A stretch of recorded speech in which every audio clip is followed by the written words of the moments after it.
Gospel preaching society channel में फिर से एक बार आपका स्वागत है प्रिय। प्रभु यीशु मसीह के नाम में आप सबको जय मसीह की। परमेश्वर का धन्यवाद हो कि आज परमेश्वर हमको ये दिन दिखाए थे। परमेश्वर की हुजूर में आपका स्वागत है और आइए आज हम परमेश्वर के वचन को देखें जो हमारे जीवन में प्रकाश डालता है और हमें परमेश्वर में बढ़ने में सहायता मदद करे। हम अपनी परमेश्वर के वचन बाइबल को खोले और उसमें यिर्मयाह की पुस्तक 29 अध्याय और 12 वचन पढ़े तो उसमें इस प्रकार है, तब उस समय तुम मुझको पुकारोगे और आकर मुझसे प्रार्थना करोगे और मैं तुम्हारी सुनूंगा। प्रियो, यिर्मयाह के द्वारा परमेश्वर कहता है, तब मुझसे आकर पुकारोगे और मुझसे प्रार्थना करोगे और मैं तुम्हारी सुनूंगा। ये परमेश्वर क्यों कहता है कि तब मुझसे तुम आके प्रार्थना करो, तब मैं तुम्हारी सुनूंगा। आज प्रिय हम देखते हैं बहुत से ऐसे विश्वासी भाई बहने जो अपनी दिक्कतों में परेशानियों में जकड़े हुए, वो छुटकारा पाना चाहते हैं, वो आगे बढ़ना चाहते हैं, वो परमेश्वर की महिमा को अपने अंदर देखना चाहते हैं, परंतु वो परमेश्वर को पुकारते नहीं, परंतु वो परमेश्वर से प्रार्थना नहीं करते। और ये वजह है कि लोग आज परमेश्वर में बढ़ नहीं पा रहे थे।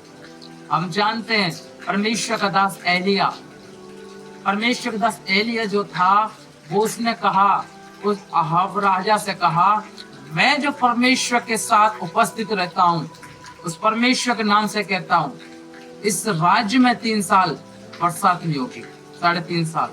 प्रियो, परमेश्वर का वचन उसके मुख से निकला और वैसा ही हुआ प्रियो। परंतु उस समय के बाद जब इजबेल ने कहा कि मैं तुझे मरवा डालूंगी, तो वही एलिया जो राजा से नहीं डरा परंतु इजबेल से डर गया। क्यों? क्योंकि उसकी जो प्रार्थना थी वो कमजोर हो गई, उसकी जो प्रार्थना थी वो डाउन हो गई परिस्थिति के अनुसार, और वो डर के और अपने प्राण को छुपाते हुआ भगा प्रियो। और वचन कहता है अंत में एलिया प्रार्थना करने लगा, हे परमेश्वर मुझे तू अपने पास बुला ले, हे परमेश्वर मुझे तू मृत्यु दे। ये सब क्यों हुआ? वो एलिया जिसकी एक वाणी से आकाश थम गया, 3.5 साल वर्षा नहीं हुई, वही एलिया इजबेल से क्यों डरा?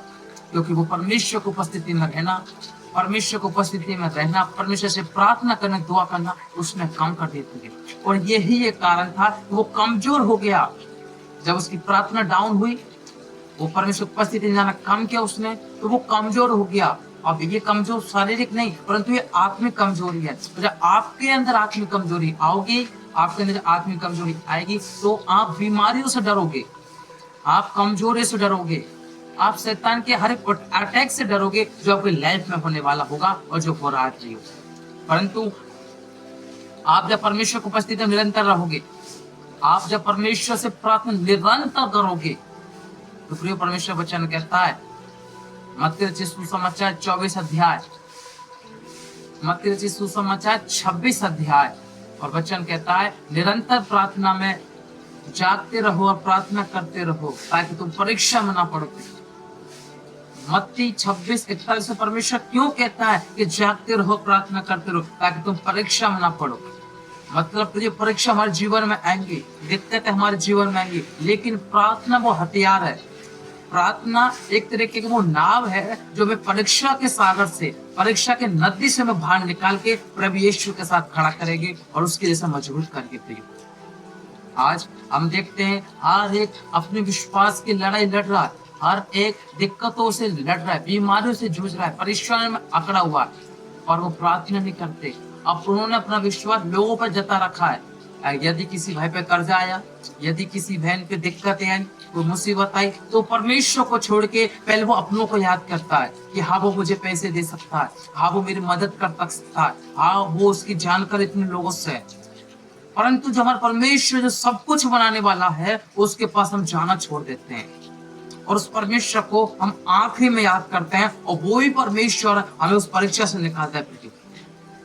परंतु यदि आप सोच के देखो कि जब हमें परेशानी आई और सबसे पहले हमने खुदा को याद किया और सबसे पहले खुदा से प्रार्थना की और उसने हमें निकाल दिया, तो हमारा जीवन कैसा होगा?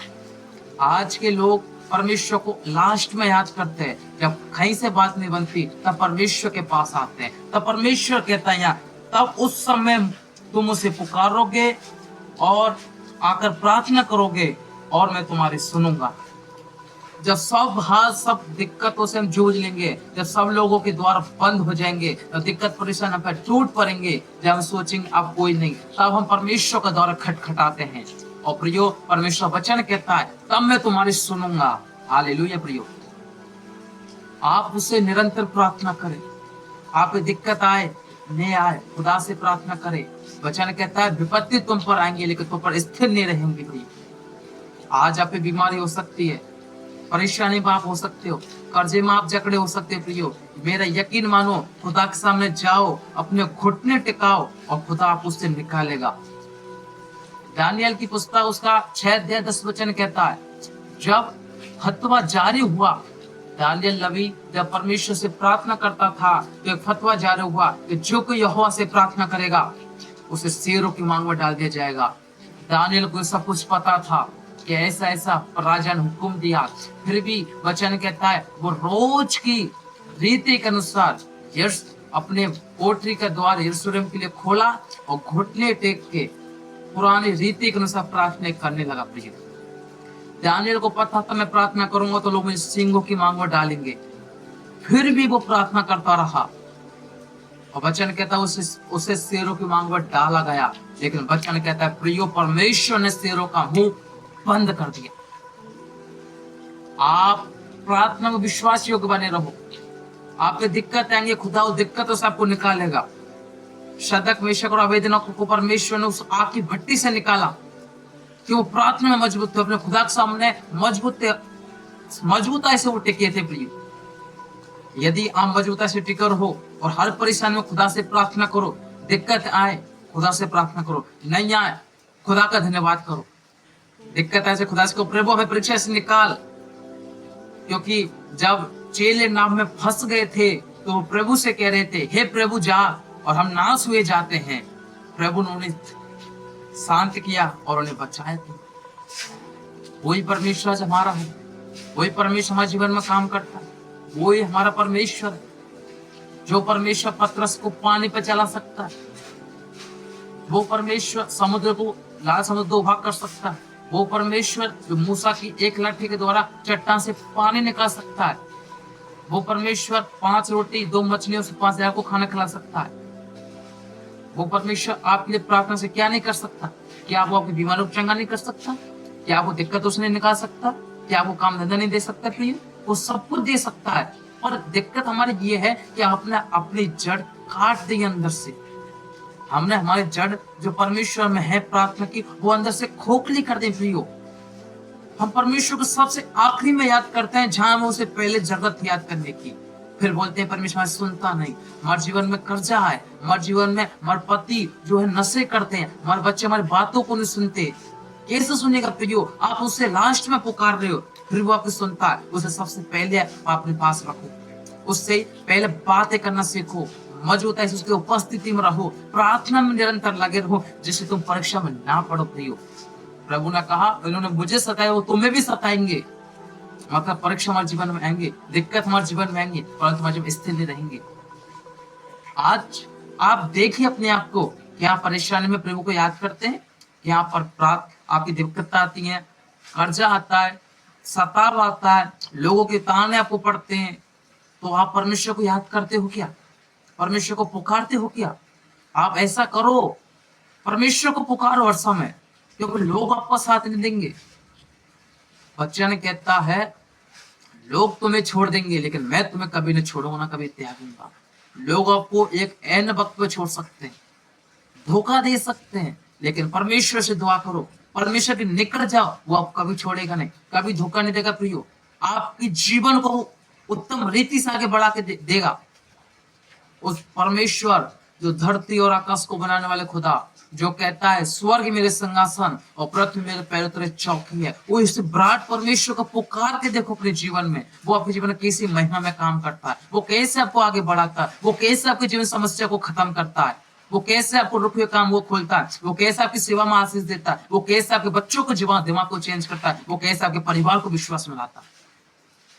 प्रार्थना करो, उसके साथ बैठो, उससे रिश्ता जोड़ो, उसके साथ मजबूताई से अपनापन दिखाओ। वो परमेश्वर है, वो हम उसके बेटा बेटी है, उसके लहूवान से हम एक हुए हैं, उसके लहूवान से हम शुद्ध पवित्र ठहरे हैं। उस परमेश्वर से आप दूरी बनाओगे, उस परमेश्वर से आप दूरी बनाओगे तो आपको जीवन कुछ नहीं हासिल कर सकते। लोग आपका साथ देंगे परंतु टाइम पर छोड़ देंगे। परमेश्वर एक ऐसा परमेश्वर है जो आपका साथ हमेशा देगा, वो भी किसी स्वार्थ के लिए। आज संसार किसी न किसी फायदे के साथ, किसी न किसी फायदे के, अगर उसको कोई फायदा होगा तो आपके पास वो होगा। यदि आपसे उसका कोई फायदा नहीं, वो आपसे दूर हो जाएगा। यदि आपसे पैसे का फायदा हो रहा, ऐसी किसी अच्छी चीज का फायदा हो रहा, तो आपके साथ वो कनेक्टेड होगा, लेकिन वो आपको लास्ट में साथ छोड़ देगा। परमेश्वर हमारा ऐसा है, उसने हमारे गलतियों को देखा, अपराधों को देखा, फिर भी वो हमारे साथ रहा, और आज हम उसके लहू से धर्मी ठहरे। उसको याद करो, उससे प्रार्थना करो, वो आपको निकालेगा कर्जों से। परमेश्वर वचन कहता है, मैं अपने बच्चन को भेज कर उन्हें कर्जों से निकालूंगा। आज आपके जीवन में दिक्कत है, खुदा को पुकारो, खुदा से कहो, प्रभु मुझे निकाल, प्रभु मुझे से छुटकारा दे, प्रभु मुझे शांति दे। वो आपको छुड़ाएगा, प्रियो आजादी देगा, आपको छुटकारा देगा, क्योंकि वो ही मार्ग, सत्य और जीवन है। प्रियो सत्य को जानो, सत्य यही है कि प्रभु ही मार्ग, सत्य जीवन है। तुम सत्य को जानो, सत्य तुम्हें स्वतंत्र करेगा। सत्य को जानो, खुदा को पुकारो, वो ही आपको आखिर में साथ देगा, वो ही आपको विपत्तियों से निकालेगा। प्रार्थना का जीवन एक सामर्थ्य जीवन होता है प्रिय। यदि आपका प्रार्थना जीवन नहीं है, आप परमेश्वर कभी जाकर नहीं बढ़ सकते। भूल जाओ परमेश्वर के कामों को, मजबूताई से आगे बढ़ो, धीरे धीरे करके प्रार्थना की लाइफ को चेंज करो, और आगे इतना प्रार्थना में जुड़ जाओ, परमेश्वर इतना ग्रेस आपको ऊपर ले लो कि आप किसी पर हाथ रखो तो हाथ सिर्फ आपका हो, लेकिन टच खुदा का हो। प्रभु इस वचन द्वारा आपको आशीष दे। आइए हम प्रार्थना करें। प्रभु इन भाई और बहनों को जो वचन सुनने, सबको तो आशीषित कर, और इनके जीवन प्रार्थना के जीवन हो, ऐसे में दुआ करता हूं। आगे बढ़ा प्रभु, धन्यवाद, यीशु के नाम, आमीन।